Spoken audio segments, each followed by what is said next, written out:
After a few months, finally we reach chapter 5, The Way to a Fortunate Rebirth.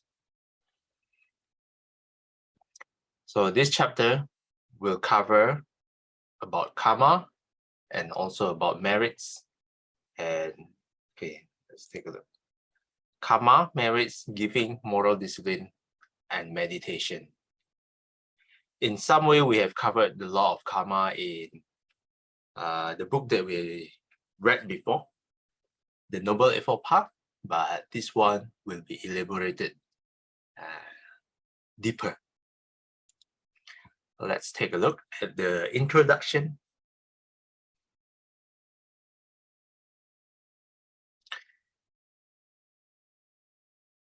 In his account of his noble quest, the Buddha says that when he gazed out upon the world, soon after his enlightenment, he saw that sentient beings are like lotus flowers at various stages of growth within a pond. See page 71. While some beings are like lotuses at or near the surface of the pond, capable of awakening merely by being exposed to his world-transcending teachings, the vast majority of people who encounter the Dharma are like the lotuses growing deep below the surface. Yeah, like most of us. These lotuses benefit from the sunlight and use its energy to sustain their life, yet still need time to reach the surface and blossom. So too, the great multitude of people who hear the Buddha's teachings and establish faith must still nurture their wholesome qualities with the radiant energy of the Dharma. Before their mind streams become mature enough to attain direct realization.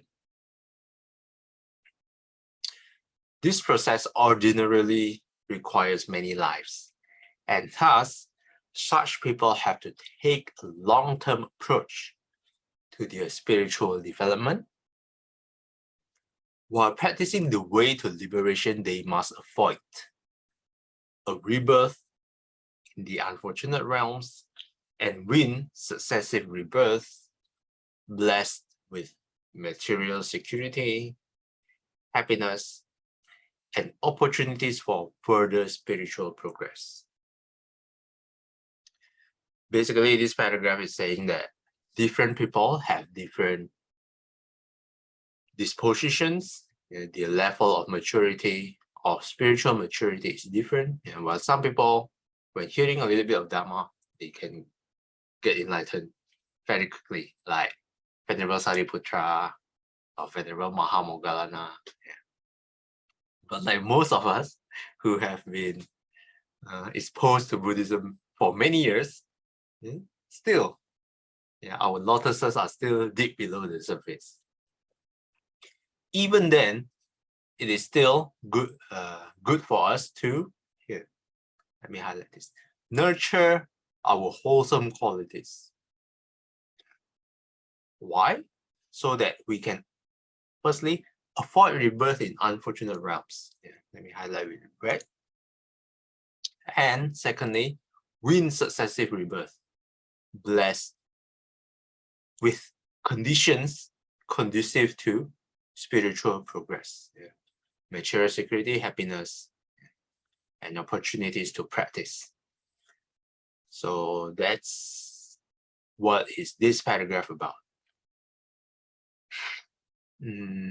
Sister Saikyang, would you like to continue? Okay.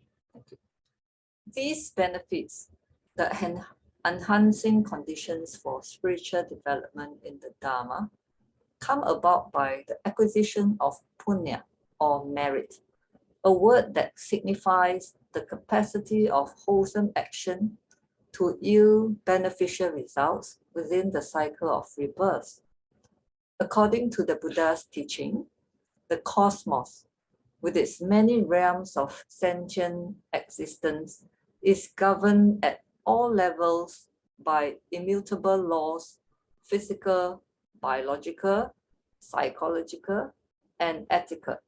The process by which sentient beings migrate from one state of existence to another is likewise lawful.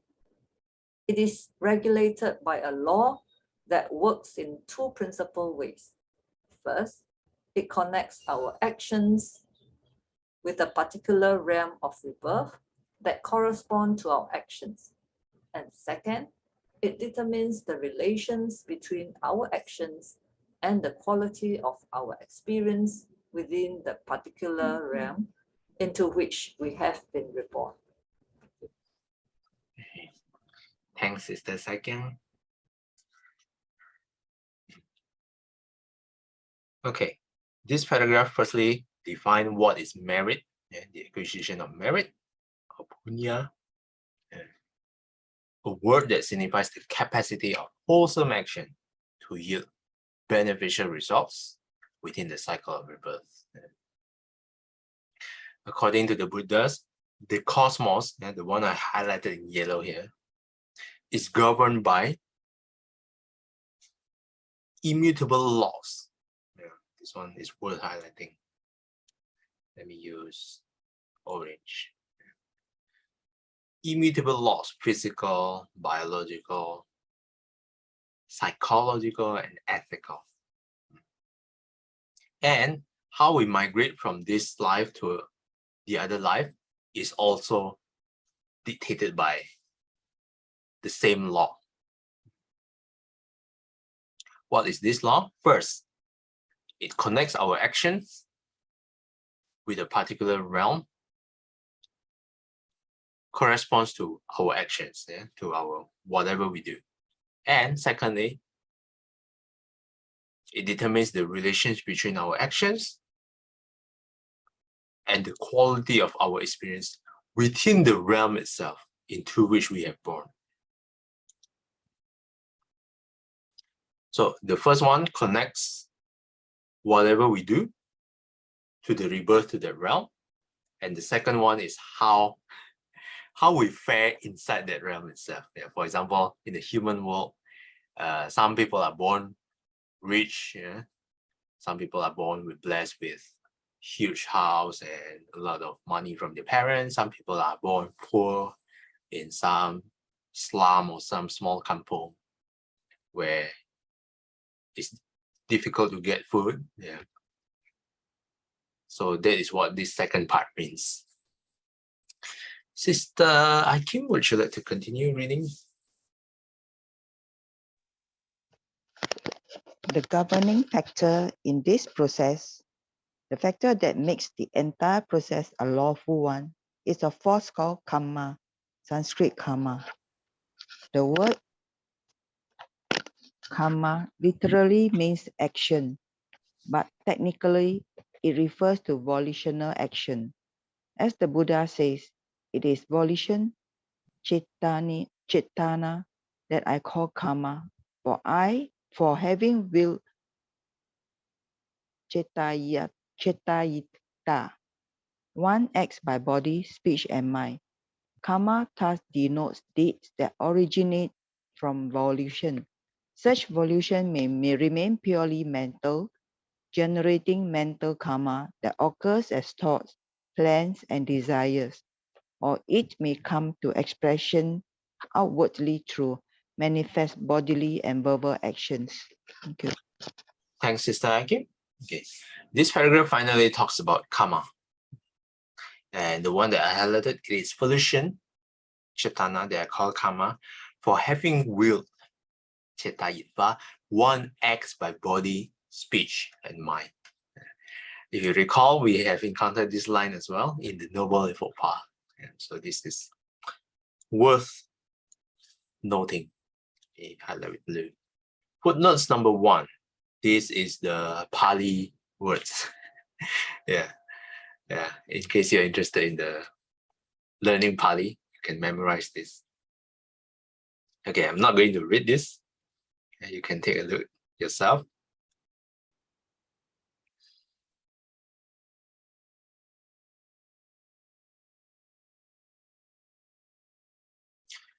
Okay, so basically this paragraph talks about karma and how is karma generated.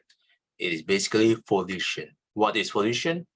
Another word for volition is willpower, if it's easier to understand for you. Okay, Sister Chai Kwan, would you like to continue reading?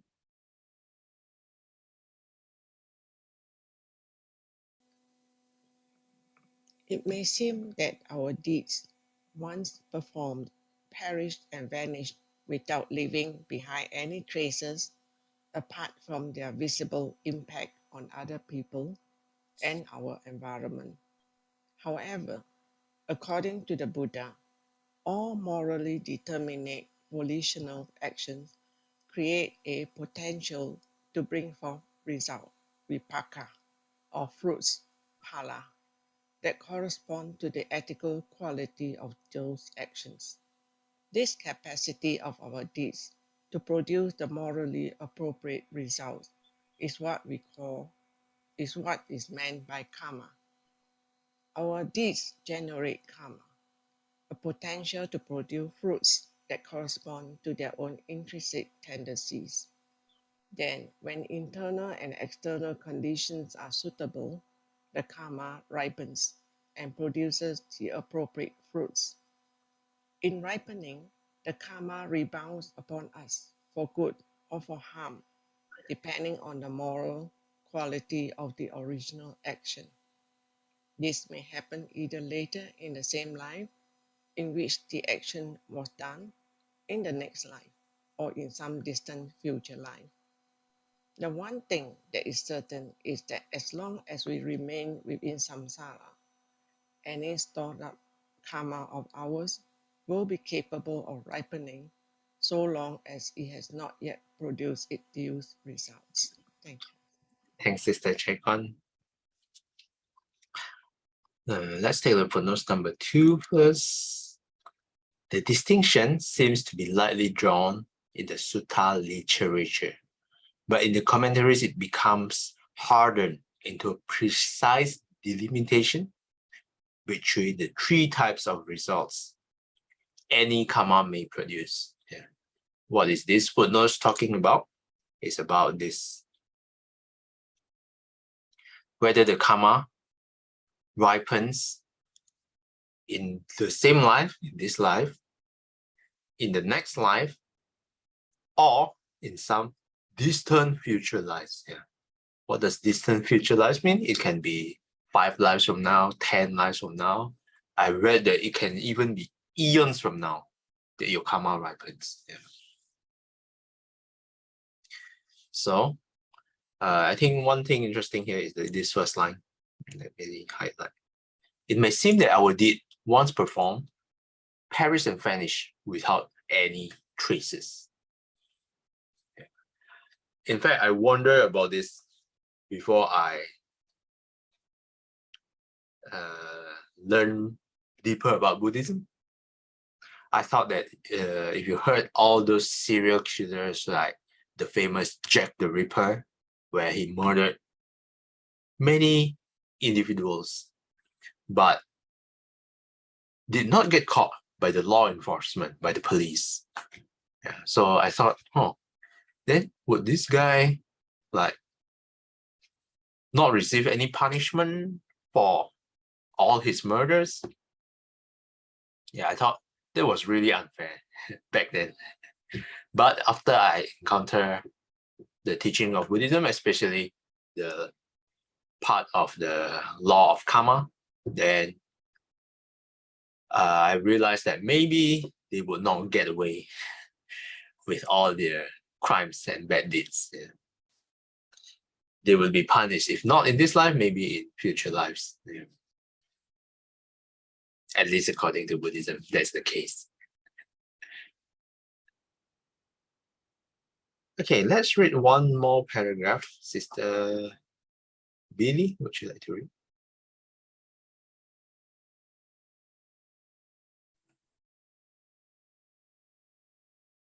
On the basis of its ethical quality, the Buddha distinguishes karma into two major categories: the unwholesome, akusala, and the wholesome, kusala.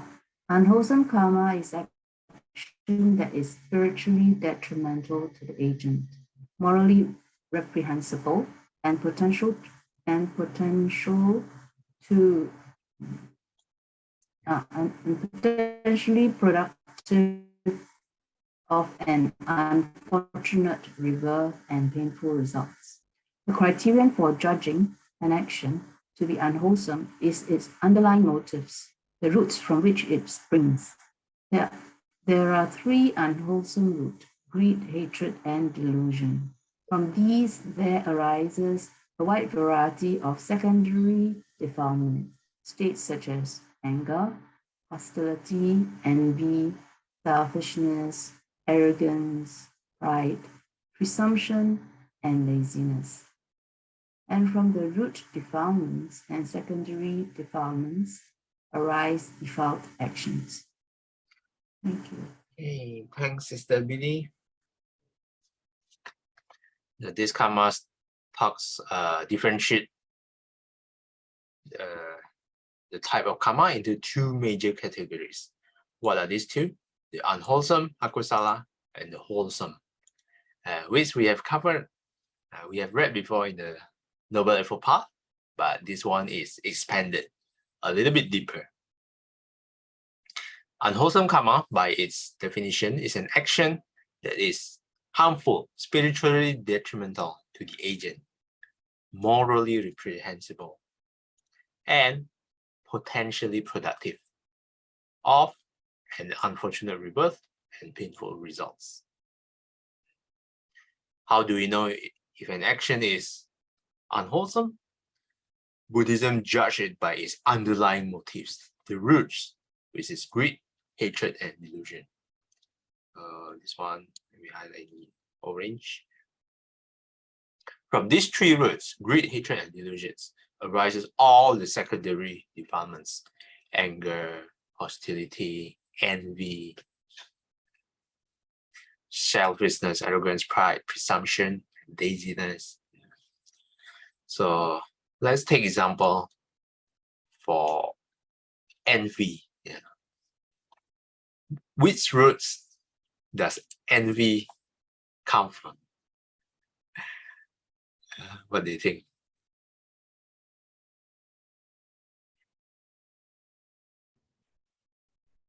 All three. From what? All three. All three. Maybe all three, but how about second?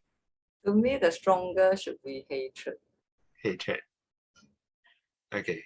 Because envy, let's say I envy someone else bought a car, or someone else bought a house, my friend bought a house. I envy him. I want his house too. So I want something that signifies greed, right?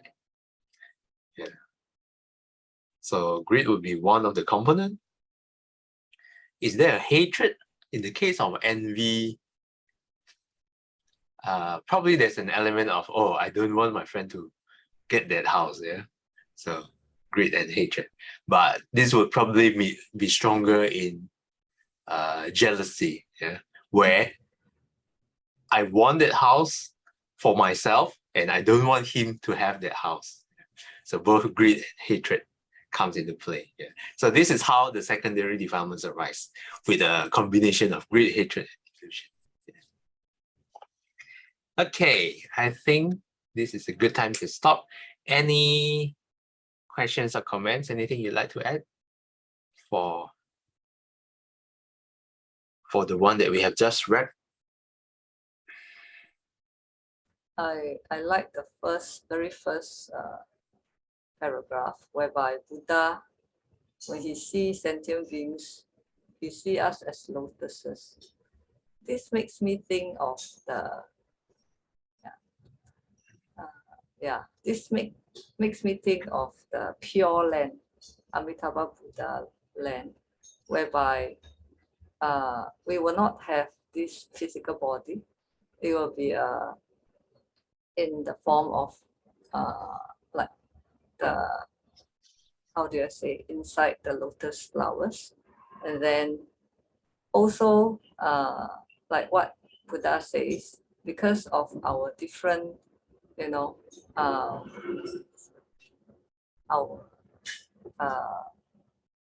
practice and our merits and our understanding of the Dharma. So some lotuses takes a very, very long time to blossom, yeah, to grow. Yeah. So when I read this, I say, yeah, similar to the Pure Land. That's why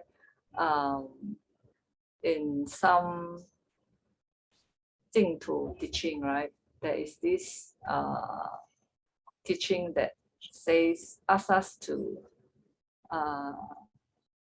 have the will to be reborn in the Pure Land so that we can cultivate, you know. And then when the flower, the lotus blossom, 花开见佛, then you can realize the Dharma. Yeah. So instead of reborning in the human realms whereby we have so many challenges, so many, you know, defilements and all that, because over there it's just the Pure Land. Everything is about the Dharma, teaching you about the Dharma. Even the animals is all talking about the Dharma. When the wind blows, and the, you know, yeah, even the trees are telling you about the Dharma. So the environment is such that it's a better place for us to cultivate. So that's why some like to be reborn in Pure Land. Yeah, thanks for sharing, Saikyang, about the lotus and how you thought about Pure Land after reading this. Yeah, I think another thing about the lotus is that, yeah, if we know our position is deep below the surface, we should, you know, keep nurturing, keep being exposed to the Dharma so that we can grow further to the surface. Yeah, if not, it will stay within the surface, maybe get eaten by some fish or something. Yeah, thanks for your comments, Sakya. Anyone else would like to add?